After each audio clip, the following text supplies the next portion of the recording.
So today I'm going to teach students about prime or composite numbers. So first off, I'd start off telling the class what a prime and composite number are.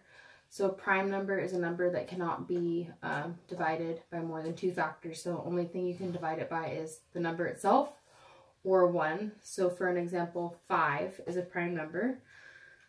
So I'd put 5 cubes out and I would show them that you can't split this up into an even group. If you put 1, 1, 1, 1, you're going to have 1 left over. And that you can't divide it evenly by anything, and you can only divide it by 5 or by 1 to get the answer.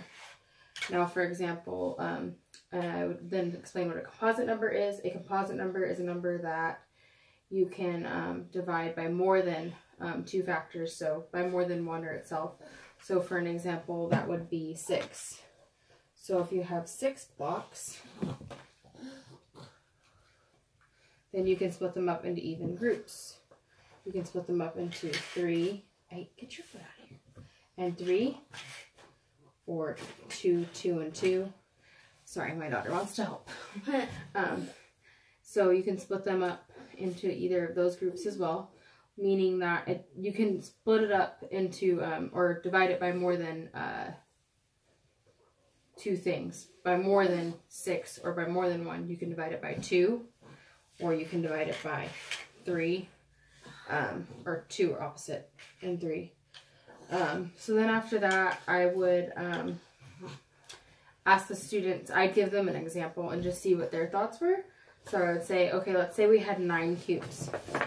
Thank you, Layla. Give her another. Okay, so 1, 2, 3, 4, 5, 6, 7. Uh-oh. 8, 9. Come here. Come here, Mommy's got to do our homework, silly. So 9 cubes. And I'd ask the class, okay, well, do you think 9 is a prime or composite number? And then I'd ask them why. And whatever answer they give me, then I would explain to them why or why not it is. You think 9 can't be split up evenly, but it can be split into even groups.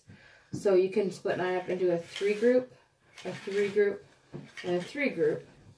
You can, of course, split it directly in half, but it still can be divided by more than 1 or by 9. It can be divided by 3. So therefore, it is not a prime number. So that was kind of like a trick question to ask the class because it is kind of confusing because you can't just divide it by 2 and decide. You can do it in different groups and still let it be not a prime number. So then we'd go through, I'd give them on the board and have them get out their cubes, and we'd go over the numbers 1 through 10 and decide if they're prime or not prime. 2 can be divided by and split in. Then 3 is a prime, and then 4 isn't. It's a composite. 5 is a prime. And we go just up until they grasp the concept by moving the blocks around and seeing if they can be put into groups or not. And then after that, oh, let her out. So then after that, I found a fun activity online. I don't have the stuff to do it. I don't have baskets or anything. But then I would...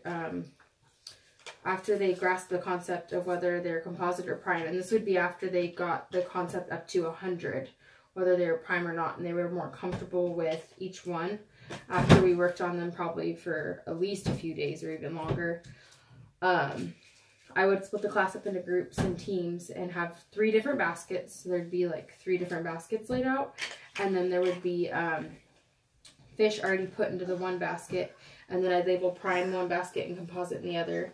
And then I would say you need to put the primes into the one basket and composite into another when I say let's go fish. And then when you're all done, you have to say we're done fishing. And all the teams need to finish because that team could have put the wrong numbers in the wrong baskets. So the first team to finish and get them all right wins. And then I'd probably give them like some sort of prize for winning. And that is how I teach prime numbers or composite numbers. So I'd start off with a definition, move into manipulating the cubes, and then move into playing the game. So just kind of different ideas on how to teach them because it's a simple subject, but it's also confusing. because it doesn't mean that it can be just split in half. It means it can be split into different groups, and I think that that can sometimes be a little bit confusing for them as far as that concept goes. So thank you.